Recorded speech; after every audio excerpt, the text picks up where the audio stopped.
Hello and welcome to our podcast. I'm Dani, and today Crate.com talks with Scout, the Executive Director of National LGBT Cancer Network. If you haven't heard of them yet, they work to improve the lives of LGBTQI plus cancer survivors and those at risk. If you're new here to this podcast, press subscribe on YouTube or in your podcast app. Hi, Scout, and welcome.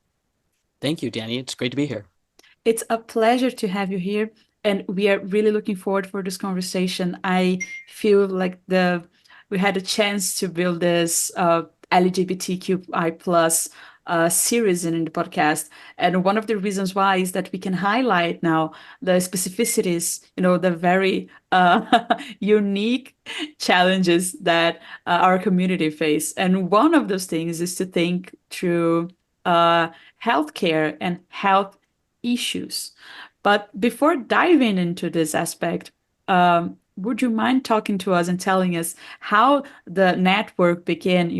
What are your primary goals and what inspired the formation? Well, originally we were part of one of the LGBTQI community centers in particularly the one in New York City, and we were a project that focused on cancer. And if you're not familiar, about 40% of people, certainly at least in the United States, it could differ in other countries, are probably going to get cancer at some point in their lifetime. And so since we experience additional health problems, beyond the general population, we realized there weren't any services for us. And so it was a project of the gay center at that point. And then we really kind of spun off and realized that we needed to become more of a national organization and not just serve people in New York City because there weren't any resources for people like us, as we either even considered screenings for cancer, healthy activities and lifestyle to avoid it, or if we got a cancer diagnosis and then had to go through treatment and survivorship. So from there, it was around 2007, we started growing. And now happily, we work with most of the states in the country and even some places beyond the country's borders as well. So we're happy to be able to provide services to a larger group of people. Oh, I think it's great to see this growth of yours and be able to reach people nationally. It's incredible when we think about how big the United States is. So, like, it must require a lot of muscle to do that.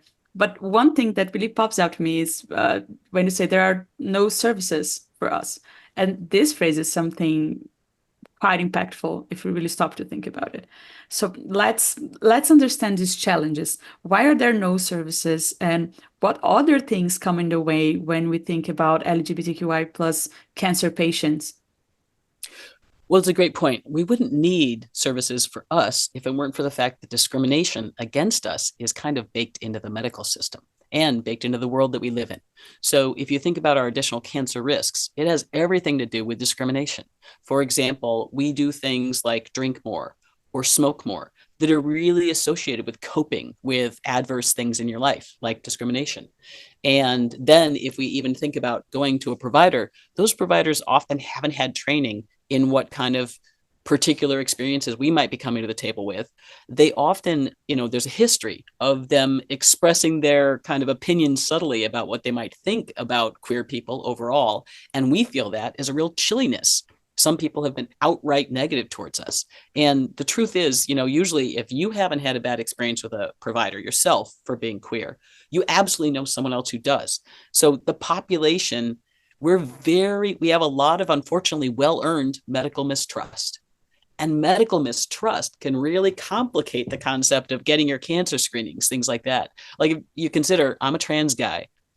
I had to go through training my primary doctor about how to even treat trans people. I had to go find protocols for her to read so she even understood how to work with me. And she did a great job. And over years, we built up trust. But now imagine every single time she tells me to go off and get a cancer screening.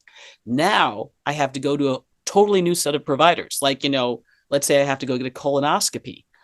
I had the shop with, 40 different providers in it providing colonoscopies to people like a mill, right? How do I have any idea which one of them is going to be trans welcoming? It's really hard to understand that. And, other people may not realize this, but certainly as someone where the discrimination is so rampant against people like me, I pretty much call every single provider beforehand. And I'm like, hey, I'm trans. Do you have any experience in working with the trans populations? And, it's hard because I can't get a hold of everybody. I just get the first person at the desk. And, but how they react may make a difference as how comfortable I feel going in. But then, even when you do get in, if you get over that barrier, right? As I always say, is today a good day to feel disrespected while you're naked? And the answer is almost never yes, right? Today's never a good day to do that. So we have to get over that barrier just to even get into screenings. But then, as another example, when I went to see my dermatologist, I was cautious about it. I called the office first, but then I got in, and yes, what she was screening me for ended up being cancer, and it was able to be managed, luckily. But she was chilly towards me. Was she chilly towards me because I was trans or because she didn't have her caffeine that morning? I don't know. I have no idea what the difference is. But the truth is, I'm hesitant to go back and engage with her more. So you can imagine all these things. And I have a lot of privileges, like a well-educated, middle class white person in the United States, native English speaker, all those sorts of things. Now think about the fact that most of us are not, do not have as many options, as many resources. We don't have the ability to change doctors necessarily because our insurance may not be as good. We are a greater percent of our population are racial and ethnic minorities. Of course, racism is still a huge issue in our medical system. So when you start to, look at all those kinds of intersections, it gets more and more challenging. And just to put that in perspective, as an example, as the executive director of the Cancer Network, I'm really motivated to take care of my own screenings. And to be honest, most of the time when I'm up in front of audiences talking to them about how we need to change the system and everything like that, I still have to admit I'm behind on some of my own screenings.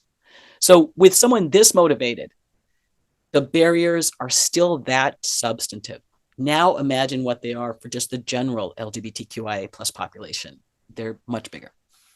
Thank you for sharing your story, Scout. Honestly, it helps us fully see it in a different perspective, I think, because it's so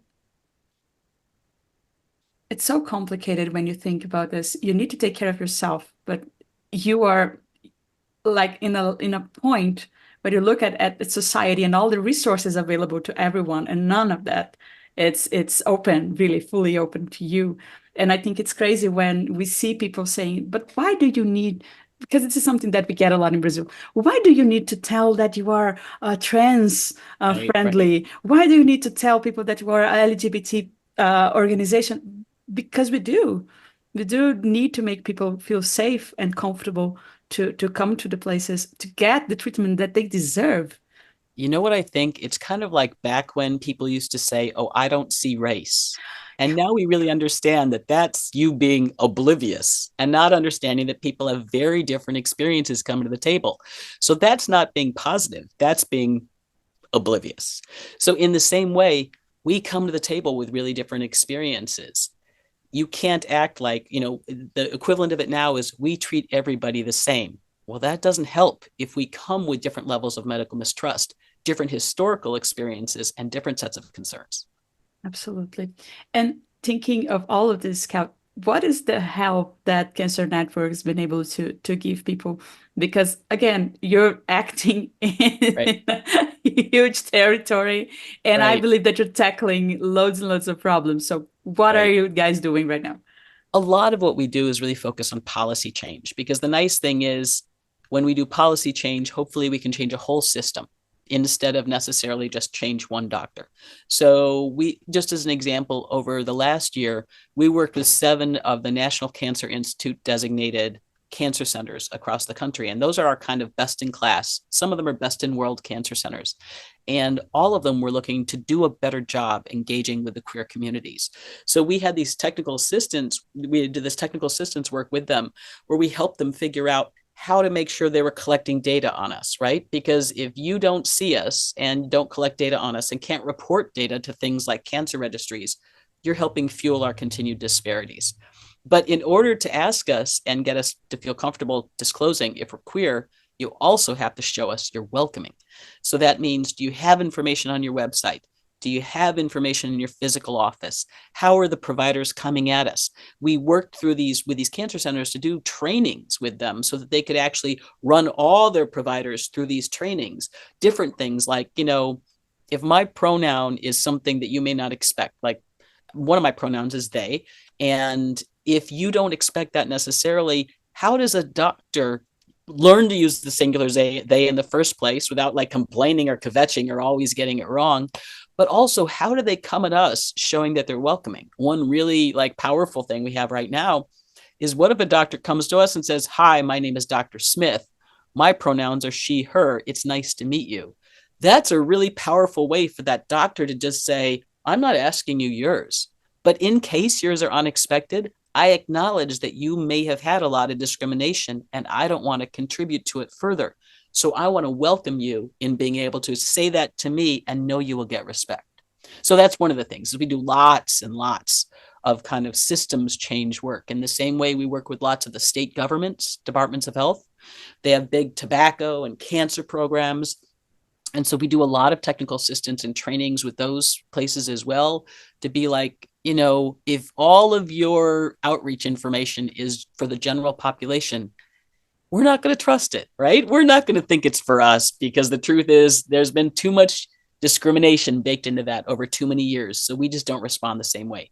So if you're doing like outreach on a, I don't know, cervical cancer screening campaign, and you're calling it like the Women First campaign or Ladies' Choice or something like that, which is what one state called it.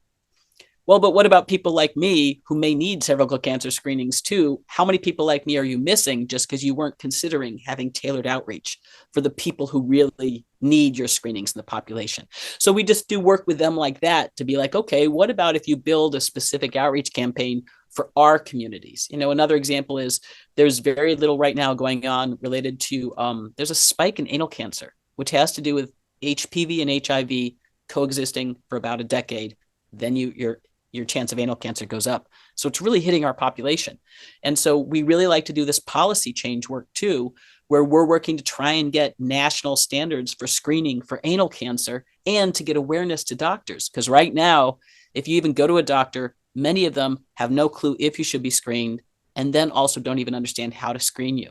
So if something like that is really hitting our population, then we really try and figure out, okay, how can we not just necessarily change one doctor, but how do we go to government, state governments, or cancer policy making organizations like American Cancer Society, things like that, to say, how do we change the whole system to make it more welcoming for all of us? Which is absolutely paramount. I mean, as you said, when we achieve systemic change, it's something everlasting, like something that we know, at least that we have a base to get our rights from. So it begins from that. And again, I believe that you brings a perspective to us that is absolutely necessary when we think why the differences matter.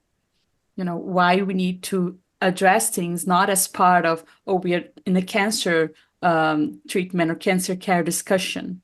We are really segmenting and really looking at it saying, hey, there is this bit that we need to address, that we need to acknowledge. So it's vital, the work that you guys are doing. And then I need to ask something about, because we were talking here about prevention in some way and treatment, but what happens afterwards? Because the process in itself, it's like destroying, like it's something that it's really complicated. Doesn't matter the level, the point of the disease that you find out, it's something that really is gonna scatter your life.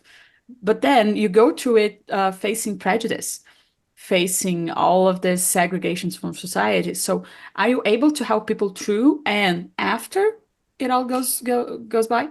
Yeah, well, one important point is, we hadn't started as a direct service organization to individuals. We had started as policy change. But after we did a big survey of cancer survivors, we realized that they didn't have support groups to go to. There were no support groups that were queer welcoming and queer friendly, that were nationally available and easy for people to join and free. So we actually offer those now 3 times a week. They're virtual on Zoom. They're not even restricted to the United States. So you can you can see our website, cancer-network.org, and you can go there and sign up for the support groups and get access to a free place where you can talk with other people who understand the kinds of things you may have been facing. And unfortunately, for a lot of us, we also have less social support in the first place. So that is always a challenge as you're going through cancer. But then another thing that also came out of that survey, we just published our top level article around it, was a really important finding around that survivorship that you're talking about. And that was that there was one thing that's changeable. That if we saw that one thing, our chance of being satisfied with our cancer care and therefore being on a healthier platform to continue through survivorship was over 6 times as high. So we're really now focused in trying to change that one thing. And the one thing was, did you perceive your doctor's office to be queer welcoming? So, like, when I went to my dermatologist, I wasn't sure why she was chilly, right? But on the other hand, if I went to that same dermatologist, she had introduced herself with her pronouns. They had data collection at the front thing. They had all races, all genders, all are welcome here sign and the side, the kinds of signs that we see, at least around the United States, all over restaurants, but we almost never see them in doctor's offices, right? So if she had those kind of signifiers, maybe there was a rainbow flag somewhere in the office, I would just relax so much more, realizing that, oh, they understand and they're really trying to counter it. If we see those signifiers, we're over 6 times as likely to say that we've been really satisfied with our cancer treatment. So again, the exciting thing about that is we can change the offices to be more welcoming. And that's one of the things we're really leaning in to try to do. But that requires a lot of steps. You've got to do that showing us that you're welcoming. You also have to have training for your providers. You also usually have to have queer tailored resources. Like one of the things we talk about a lot after cancer treatment is that if our cancer had anything to do with some part of our body that's engaged in sex, then we usually get information about sex after cancer that has to do with cisgender heterosexual people. That's not the way we do it. So it doesn't apply to us. And, like if you have prostate cancer and you're trying to figure out when you can next have, insertive sex, your mileage is not going to be the same as all those pamphlets they give you. So another thing we do is we work with these organizations to try and say, like, look, don't wait for us to create all the knowledge. Please, everybody share a little bit, build a little bit. We need a lot more resources that talk about our experience out there. So please create something, share it with us. We'll share it with others, including a lot of the things that we create, health promotion materials, tailored ad campaigns, things like that on our website. As long as you become a free member, you can take them and put your logo on them, because we're all about, like, please, let's all, many hands make light work. Let's all do a little bit of lifting and let's all share the resources so that we can just get them out there for the people who need them. I think once again, what you bring to us is this need to look at the details, right? And I love the fact that you also bring this other perspective, that is, we are not the ones that need to keep creating material to educate people. Like, I think this is a conversation that we are having in different instances, right? Especially when we think about race issues that they're still going on and we still need to get educated, but we need to do our own part, right? So we need to go after the assets. The same thing happens when we're talking about gender. When we're talking about sexuality, it's about time people get educated from themselves. But still, you guys are doing a wonderful work, especially thinking of training and getting all of this word around. But I keep thinking here, Scout, that changing things on a policy level and in a national level and changing people's minds and in such a point where we'll be able to have all of these small things that you mentioned, because they are small. Having a flag, it's a small thing. It's a small gesture. Yes. Absolutely Right. absolutely powerful, but it's a small thing. You don't need to have a big flag on Right. your porch to tell people it can be small. We will find it. Right. We Our know to look listeners for can, it. yes, Right. we walk on streets looking for it. Trust me. But then it must be challenging. And I would like to know, what are really the challenges that you are facing in a national, in an organizational level, to keep your actions going on and to keep uh, provoking these changes? I think one of the biggest things right now, and it's not just the United States, but in the United States, we have this wave of anti-queer legislation that's going on at the state level. So in this year, there's been 422 pieces of legislation introduced. Lots of them are shot down, but each year more and more of them pass. And they're really attacking, like, they're attacking women, they're attacking people of color, they're attacking LGBTQI people, they're attacking immigrants. It's basically anybody who's not like the norm. And I know it's happening in some other countries as well.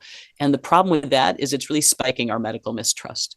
Like, for example, one of the states we work with, Texas, has recently passed a law where anything related to diversity that has to do with higher education has to be shut down.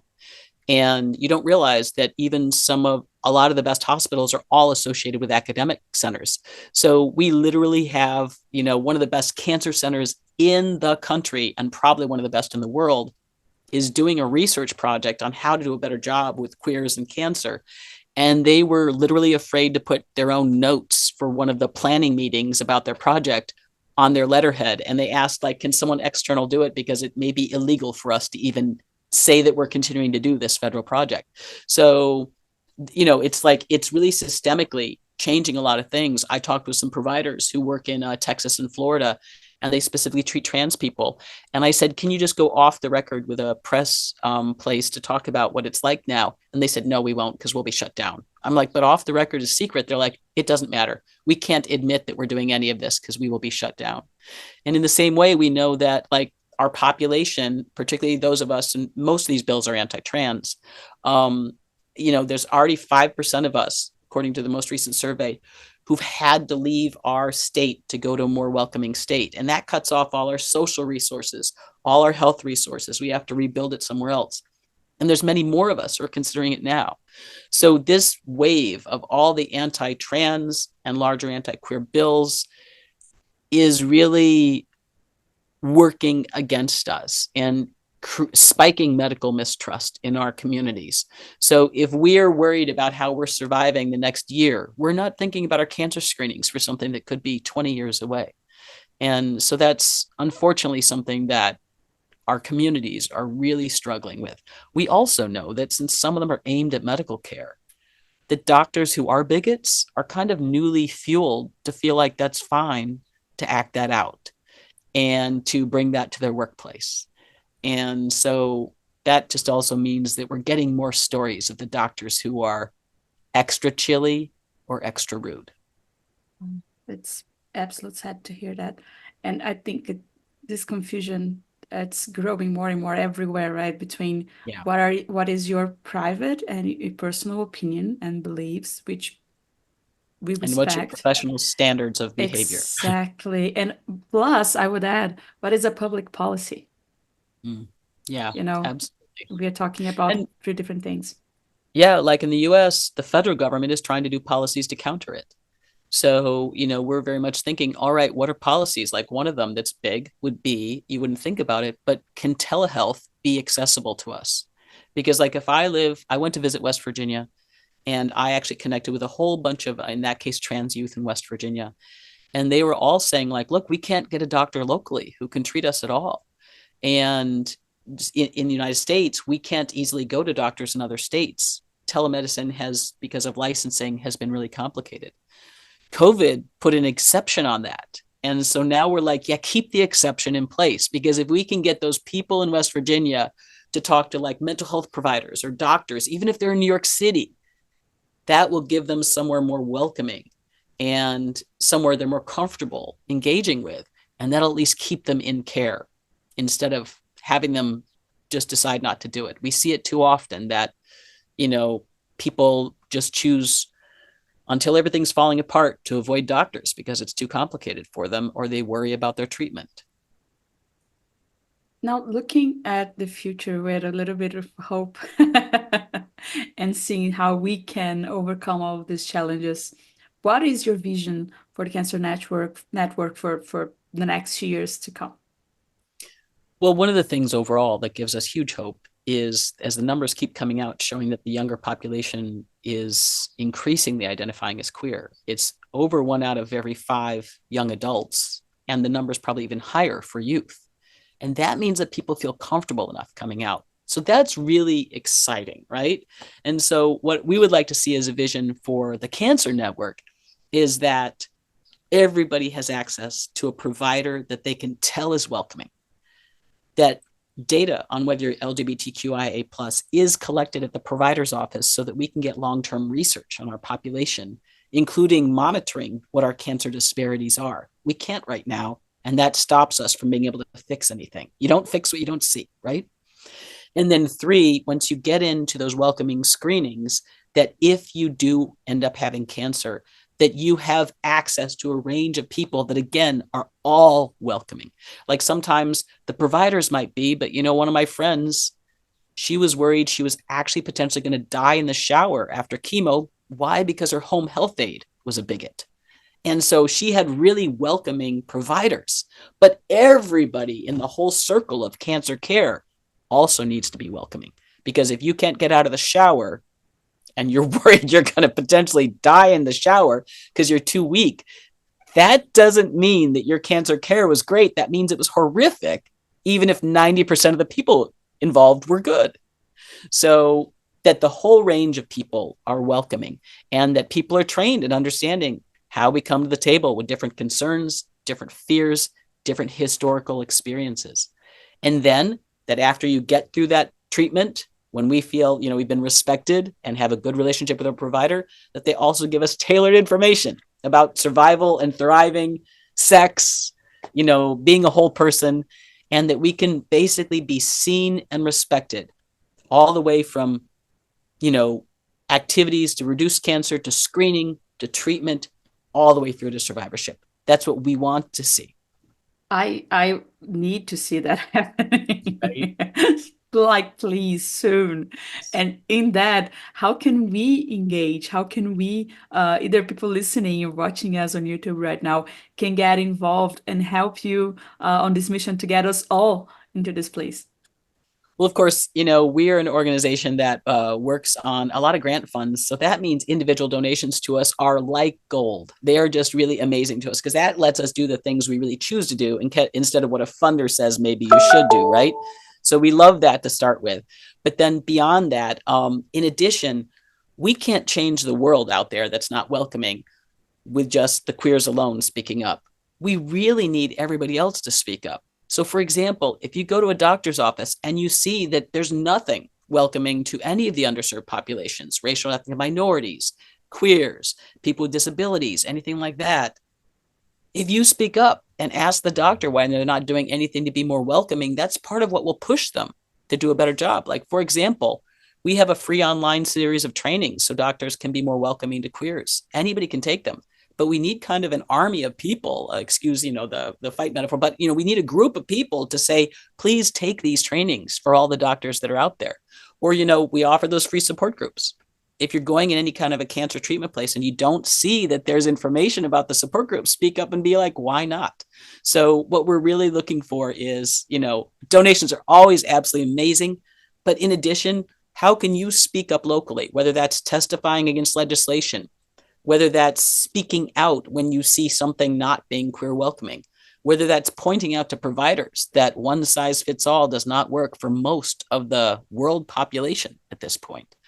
Those are the ways that you can help push people to get closer to being welcoming, accepting, not just for our communities, but for all of the underrepresented and discriminated against communities. Thank you. Thank you so much, Scout, for joining us today. I loved this conversation. Excellent. Thanks, Danny. And for everyone listening or watching us, thank you so much for staying with us for this more episode. And remember, if you like this conversation, share it with your friends, with your family, with everyone that you think would actually profit from this. Get engaged. Actually, go to their page, right? You mentioned, Scott, that is net cancer dash. Actually, I'm going to say that again. Yeah. You mentioned it, Scott. That is cancer network.org, right?